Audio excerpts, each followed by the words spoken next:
mun ma shehunnan tawaye kuma mun zauna lafiya. Ba sai da su ba ake zama lafiya. Irin yadda annabi Ibrahim ya ce da mutanensa, inni bari'un mimma ta'buduna illa allazi fatarani fa innahu sayahdi. Ba ni ba abin da kuke bautawa koma bayan Allah, ni kadai da Allah ne yadda.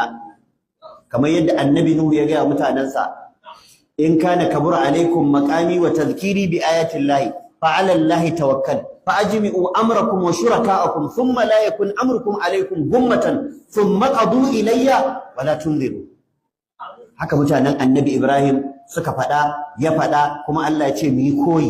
Qad kanat lakum uswatun hasanatun fi Ibrahima wallazina ma'ahu id qalu liqaumihim inna bura'a'u minkum wa mimma ta'buduna min dunillahi kafarna bikum wa bada bainana wa bainakum al-adawatu wal baghdha'u abadan hatta tu'minu billahi wahdahu. Duk wanda yake so ya hada kai da ahlus sunna to ya daina shirka.